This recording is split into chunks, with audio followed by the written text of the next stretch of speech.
Hey there, welcome to the fourth devlog for Super 3D Maze 16. My name's Jamil. I'm the creator of this game, working on it with a team of individuals who are helping me.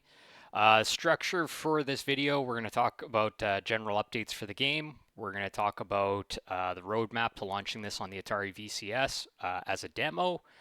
I'm going to get into the specifics of release dates and then just discuss plans going forward real quick. Okay, so as a general overview, progress is quite good. Um, this game, I was initially planning to have it be kind of just a quick, easy release, something that would just be kind of like quick, easy thing. That being said, I've kind of got into it. The team has a whole bunch of creative ideas that I'm working on. I've came up with a few ideas of my own. So all of these things, all these extra features and ideas that are going into the game are going to make it a much better experience. So it's a good thing I'm doing this. It's a good thing. There's a bit of a wait for it. That being said, this demo is going to come fairly quick. I think it'll be early July type of thing. We'll talk a little bit more on that later, though. Okay, so some of the tasks that I'm currently working on, there's a bit of an issue with overlapping audio, in particular when enemies or traps are all kind of firing off at once. It can just become a little overwhelming, like there's too many audio sources playing at once. I have some ideas in my head for fixing this. It's just a matter of doing it. Need to make some easier levels. So I played the current iteration of the game with some friends, and they didn't struggle in a way that was catastrophic, but they were definitely struggling a little bit. And the feeling I have is like the levels that I thought would be level one and two should probably be level three and four, and level one and two should be a fair bit easier. So that's what I'm going to target. And yeah, I think that's going to make this much more accessible and enjoyable for people. Finish implementing audio from Tony Longworth. I've been doing tons and back and forth with him on sound design, and we have the whole music soundtrack for the game is done basically. That is locked in. The soundscape, the SFX, the narration, that type of thing. There's enough there to do the demo, but there's still a lot more work to do the full game, and there's just a few little areas where like I want to put in a few more sound effects just to make the game really pop and feel really good to play. Finish implementing UI elements from Winson. Winson's the artist on this project. The UI is basically your menus, buttons, that sort of thing that you interact with. He's done a fantastic job creating the art assets for this. He's probably like 60% done. He's sent me what he has. I've started actually putting it into the game. It's fitting nicely. It's working nicely. It's gonna be pretty cool. Yeah, and I'll just leave it at that. It's quite a bit of work trying to set things up so that the next game I make is going to be even easier to update when I put new UI in for that one.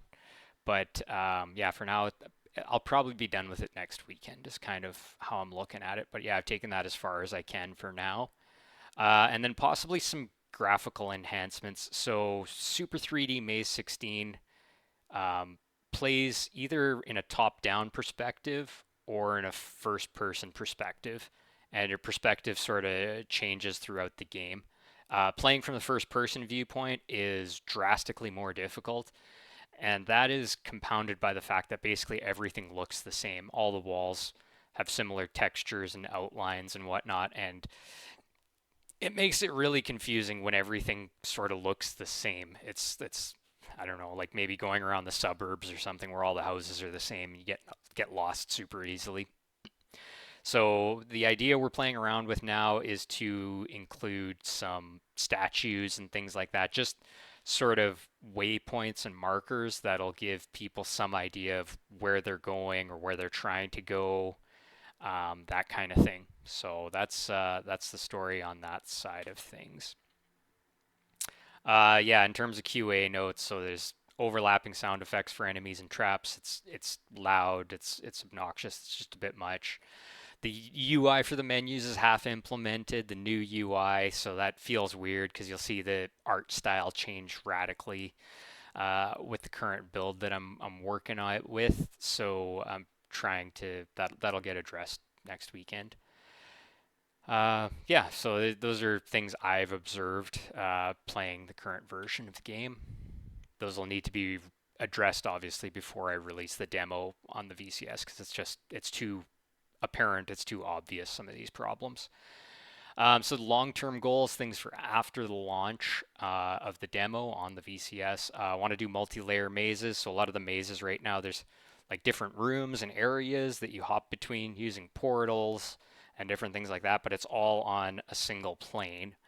I want to do multi-layer mazes. So, there's different layers of mazes. You can maybe use ladders or holes or something like that to drop into one layer, and then there'll be something to get you up to get back up to the layer that you came from. That type of thing. I think that'll add to the complexity and allow for some cool visuals. I think it'll be neat to transition, I think, between different layers. Got to get a timer in. I'm not going to include that in the demo. The timer will be for leaderboards so that people can compete, see who can get through the mazes the fastest. And then more story and narration. So there's enough story, there's enough narration to do. I'm planning to do a demo that has a tutorial level, level 1, level 2, and that'll be the free demo that's going to be released on the VCS.